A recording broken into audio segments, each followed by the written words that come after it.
Hey guys, welcome to today's video, and today I'm going to show you how to set up a habitat for a Madagascan hissing cockroach. Currently inhabiting this vivarium is my one male by himself, but I do have plans in the future to breed him, which would be quite a cool project. I mean, I've never bred cockroaches before, but should be easy.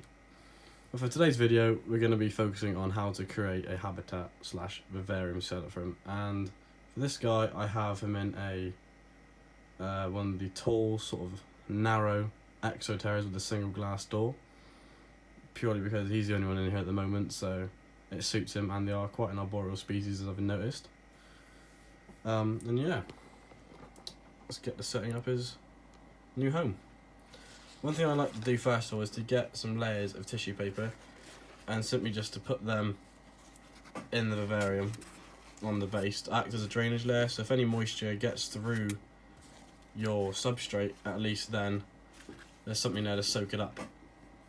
And for substrate, I'm using the, I'm not sure if it's Exoterra or another brand, but it's just jungle sort of earth substrate, so a really sort of thick version of cocoa fibre with sort of heavier chunks.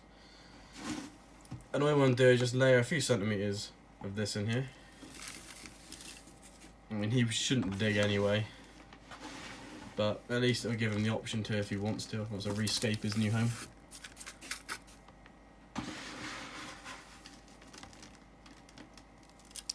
Just like that. Hold on. What's that? Oh. Well, that's quite cool. I did not notice this. This substrate I was previously using for a black beauty stick insect swarm. And there's actually an egg in here. Oh. It's pretty cool. There's only more in there. Hopefully they'll hatch. He was sharing his home with some stick insects, which I shall have to do a video on in the future.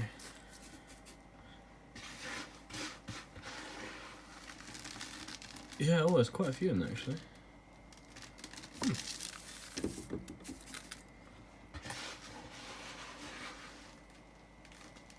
And just like that, there we go. Perfect. I filled it almost up to the ventilation holes in the side here. You can fill it up as how deep as you want, but I wouldn't recommend taking it above there because it'll start blocking up and getting in the bits, getting bits in the holes and stuff like that. Next, what you can do is you can add stuff for him to hide in. I like to use toilet roll tubes because I've noticed that if your room or wherever you're keeping them is especially warm, if you accidentally spray them, it doesn't quite matter because it will dry out.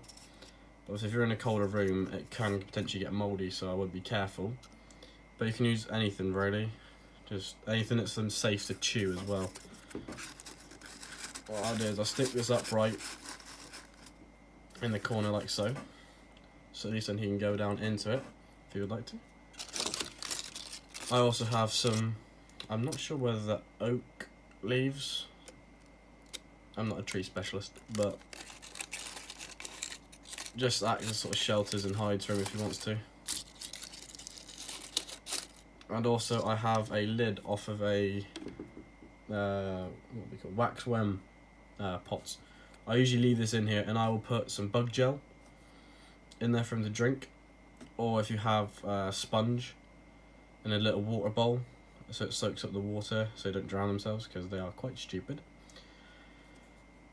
Yeah, but I use a shallow little dish like that, and I'll put some bug gel in there for him. And also, when you give them dog food, dry dog food, they can also have that as well. I usually put that on there with a bit of bug gel next to him. But today, he's getting a nice bit of romaine lettuce, which I'll put there for him. I don't mind that squeaking, it is my chair. Now, it's time to add the new inhabitant. Come on. Oh, he's come off his bark. Oh. Well, what I definitely like to add is a nice large chunk of bark, which he spends basically all of his time hiding on that side of. Tucking away nice and behind there. Like that. Okay.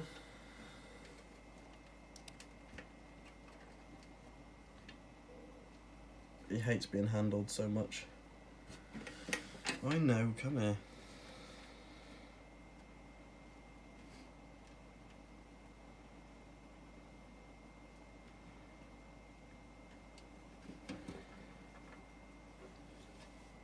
There we go. Here he is. This is Reggie, my male hissing cockroach. As you can see, he does have 2 little horns on top of his carapace, which is what identifies him as a male.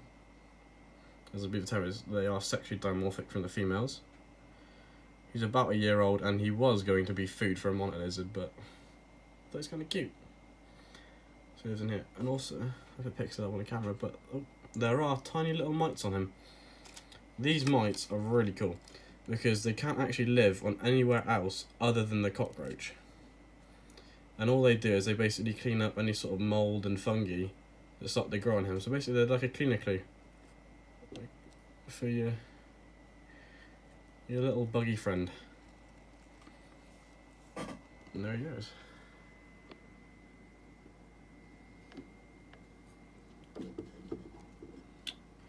He's going straight to his favourite spot as well. I knew you would.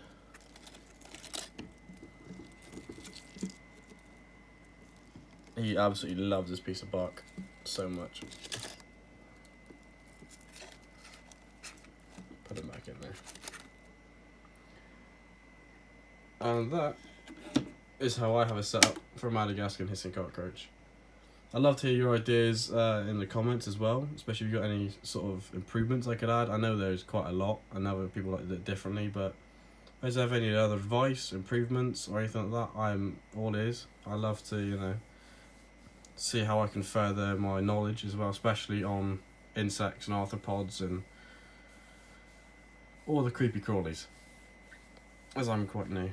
But yeah, thank you very much for watching, and I'll see you guys on the next video. Peace out.